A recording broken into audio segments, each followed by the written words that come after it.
We have the logarithmic function 2 times log 6 of 4 minus 1/4 times log 6 of 16 equals log 6 of x. How we start this is we are going to simplify the whole thing. But first we need to get rid of these coefficients to the logarithms. And anytime you have a coefficient of the logarithm, that's going to become your exponent. So this will turn into the exponent for the 4, and this 1/4 will turn into the exponent for the 16. So let me show you how that works. We're just going to move this over to here. So now this will turn into log 6 of 4 squared minus log 6 of 16 to the 1/4 power. And just keep bringing this down until the very end. Now the log 6 of 4 squared is pretty cut and dry. We're just going to keep it like it is. So I'm just going to bring this down next. Log 6 of 4 squared minus. Now this to the 1/4 power though, we're going to put it in a root form. So anything to the 1/4 power is like saying you have the 4th root of 16. So I'm going to write that. Oops, I forgot the logarithm. So we have log 6, the 4th root of 16, and again we're just going to keep bringing this down. Now we can go ahead and start solving. Log 6 of 4 squared would be, to simplify that, it would be the log 6 of 4 squared is 4 times 4, so that's 16. And I'm going to show this one off to the side, because anytime you have the 4th root of something, it means something times something times something times something equals 16. Well, I do know that 4 times 4 equals 16, and that's pretty easy to break up. So I can say 2 times 2 times 2 times 2 equals 16. So 2, the 4th root of 16 is just 2, because 2 times 2 times 2 times 2 equals 16. So that would be log 6 of 2 equals log 6 of x. We're just going to keep bringing this down. Now, since we have our terms within our logarithms simplified, I'm going to go ahead and use the property of logarithms. Anytime you have a subtraction, it means your division, or you're dividing your logarithmic functions. So we have, that will just be log 6 of 16 over 2 equals log 6 of x.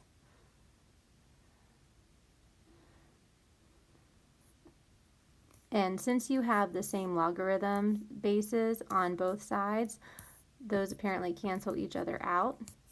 So then you would just have 16 over 2 equals x.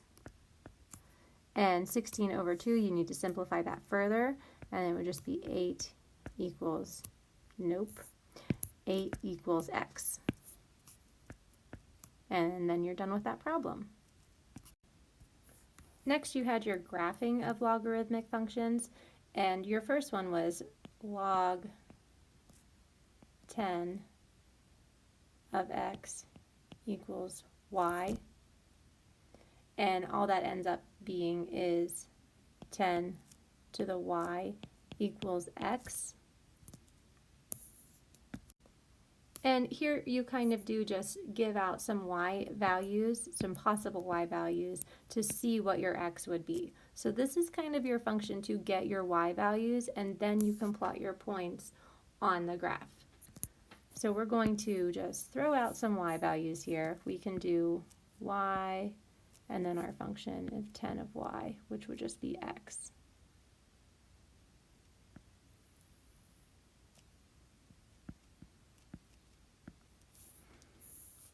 Okay, so if we want our y value to be, let's start out with -1,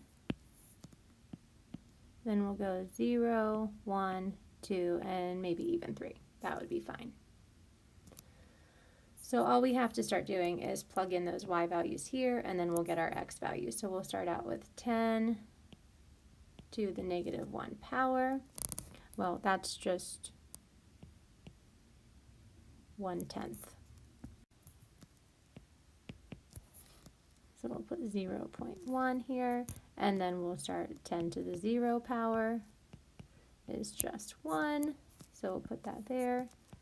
10 to the first power is 10. 10 to the second power is 100. 10 to the third power is 1,000.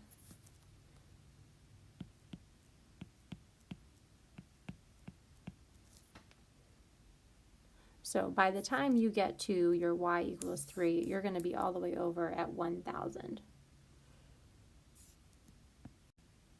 And how you would graph that on your graphing paper, you would start plotting your points. You would go where y is 0, your x would be 1. So you would, on the x-axis, you would have a 1. And then when y is 1, you're going to be all the way over at 10. When y is up at 2, you're going to be all the way over at 100, and so on and so forth. But if you use your graphing calculator, it should help you, or even Desmos on your phone if you have that app. The second graphing example is a little more tricky, or a little trickier, because it's an inequality, first of all, and then it's not your basic logarithm, it's not a natural logarithm. You have a log 2 of x minus 1. And this one, you would have your 2 to the y power. You would use this as your base. This is still your exponent.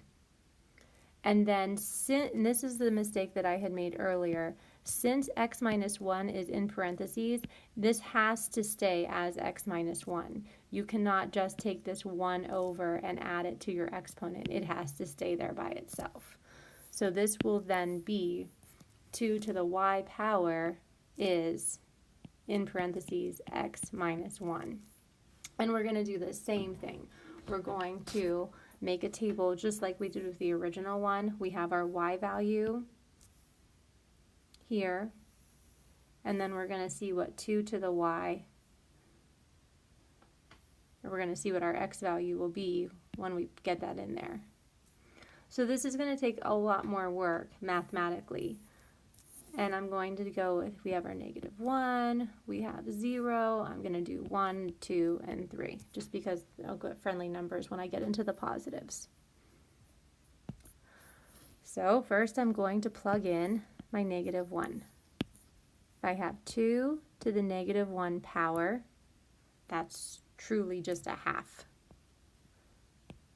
And I'll just make sure I write this too. And don't forget, keep your inequality sign there, never switch it unless you have to.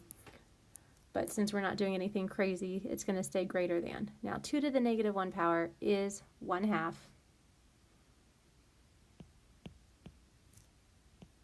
Is greater than x minus 1. We do need x by itself. Now you can go ahead and add the 1. So 1/2 plus 1 is just 1 and 1/2, and that's greater than x. So we have 1 and 1/2 here. You have to keep doing this for every single one. So now I'm going to go ahead and do 2 to the 0 power is greater than x minus 1. 2 to the 0 power is 1.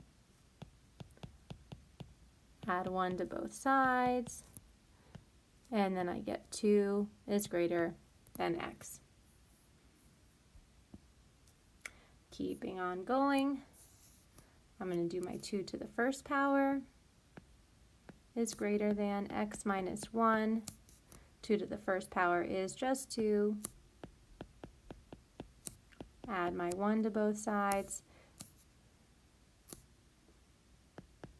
and then I'll get 3 is greater than x. Same thing with the 2. 2 to the second power, I'll do this up here, is greater than x minus 1. 2 to the second power is 4. Add your 1 to both sides. And then I have 5 is greater than x. And lastly, we do 2 to the third power is greater than x minus 1. Add your 1. Oops, this is 8. I skipped a step. So 2 to the third power is 8, and then we would need to add the 1 to both sides. And so then 9 is greater than x. So then for this one, same thing. You would get out you would use your grid, and you would go and make sure you do it correctly. So you would go over to negative or 1.5 and down to -1 and plot your point. Over to 2, and then you're on the y-axis, you're on 0. Over to 3, and you're up at 1. Over to 5, up to 2. Over all the way to 9, and up to 3. And since you're doing greater than, your line that you draw, your curve is going to be dotted because it can't equal that curve, and you're going to shade everything above it since it's greater than. So you want to shade everything above your curve, and please make sure your curve is not a solid line, it's a dotted line.